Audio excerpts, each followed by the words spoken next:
नमस्कार दोस्तों, Manu short hand classes में आपका स्वागत है। दोस्तों, यहाँ आपको मिलता है 110 शब्द प्रति मिनट डिक्टेशन। दोस्तों, इस डिक्टेशन की आउटलाइन और पीडीएफ के लिए हमारा टेलीग्राम ग्रुप ज्वाइन करें। डिक्टेशन शुरू होगी 3 सेकंड बाद। सभापति महोदय, जिस विधेयक पर इस सदन में चर्चा हो रही है उसका इस देश के अधिकांश लोगों ने और इस सदन में भी अधिकांश सदस्यों ने स्वागत किया है। इसलिए इसमें कोई राय नहीं हो सकती कि यह विधेयक जनोपयोगी है। यह ठीक है कि कुछ लोगों ने, जिनके निहित स्वार्थ है, इस विधेयक का विरोध करने की हिम्मत की है। ऐसे लोगों में जनसंघ और स्वतंत्र पार्टी, जिनकी पूंजीवादी नीतियां हैं, उनका विरोध करना स्वाभाविक ही है। मैं आपके माध्यम से मंत्री महोदय से कह रहा था कि जहां तक विधेयक का स्वागत करने का प्रश्न है, यह जनोपयोगी है। जहां मैं इस विधेयक का स्वागत करता हूं, वहां यह भी निवेदन करना चाहता हूं कि इस कानून को सफल बनाने के लिए, जैसा प्रधानमंत्री ने सदन में अभी कहा, जो लोग इसका स्वागत करते हैं उनको उचित दृष्टिकोण और ईमानदारी के साथ काम करना चाहिए। हमारे देश ने गरीबी को दूर करने के लिए पंचवर्षीय योजनाओं के माध्यम से योजनाबद्ध तरीके से विकास के कार्यक्रम को चलाने की नीति अपनाई है। विधेयक के सिलसिले में जहां विरोध किया जाता है, इस विधेयक ने एक तानाशाही पैदा होगी, अधिनायकवाद होगा। वहां मैं यह निवेदन करना चाहता हूं कि यह विधेयक उन लोगों पर जो पूंजीवाद के जरिए से, एकाधिकार के जरिए से हम पर नियंत्रण रखना चाहते थे और जिनकी पूंजी इस विधेयक के अभाव में बैंकों के माध्यम से बराबर बढ़ती जा रही है, रोक लगाता है।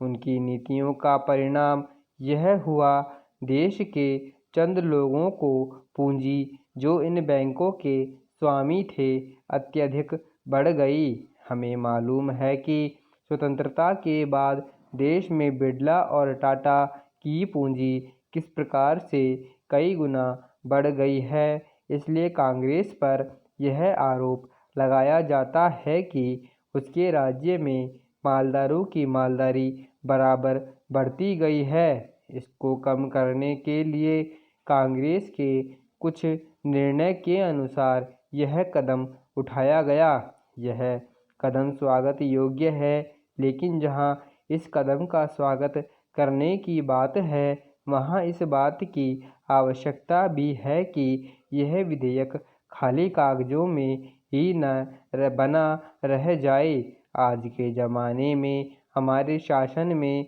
जिस तरह से नौकरशाही का बोलबाला चला आ रहा है, जिसको यह सरकार समाप्त नहीं कर सकी है।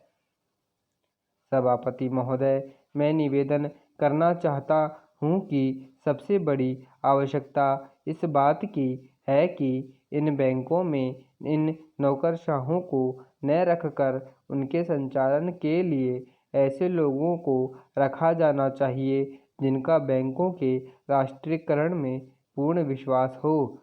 क्योंकि किसी संस्था में जब उस संस्था को चलाने वाले लोग ऐसे नहीं होते जो संस्था में कार्यक्रम में विश्वास रखती हों, तब तक यह संस्था कभी सफल नहीं हो सकती। मेरा कहना यह है कि हमारे देश में सार्वजनिक उपक्रम जो असफल है, उसका सबसे बड़ा कारण यही रहा है। जितनी भी असफलता हुई है, उसका कारण हमारी नौकरशाही रही है। जिस नौकरशाही को समाजवाद में बिल्कुल भरोसा नहीं है, उसका सदा बोलबाला रहा है। इसका परिणाम यह रहा है कि एक ओर तो इस देश में छोटे छोटे मामलों में बराबर देरी होती गई है, निर्णय नहीं लिए गए हैं, और दूसरी ओर उसके होने वाले लाभों से गरीबों को दूर रखा गया है।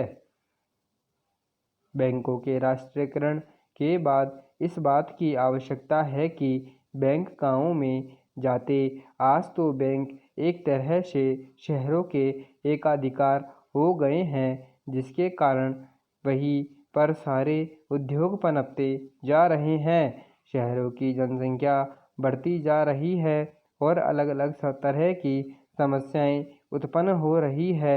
उनको दूर करने के लिए आपको बैंकों को गाँव के अंदर जाना पड़ेगा।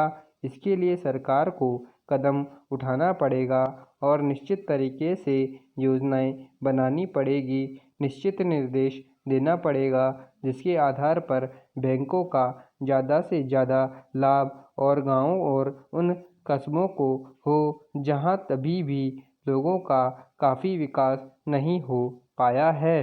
सभापति जी, सांप्रदायिकता और जातिवाद इन दोनों के विरुद्ध सभी राजनीतिज्ञ हैं, और जो इन लोगों से लाभ उठाना चाहते हैं, कम से कम मौखिक रूप से तो वह भी यह कहते हैं कि सांप्रदायिकता बुरी है, जातिवाद बुरा है।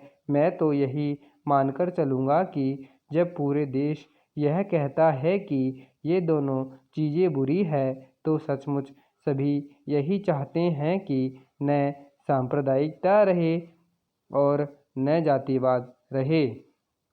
आज भी हमारे देश की राष्ट्रीय आय का 50% कृषि से आता है। हमारे देश के कुल निर्यात के सामान में 70% कृषि उत्पादन की चीज़ें शामिल होती हैं। समाप्त। धन्यवाद।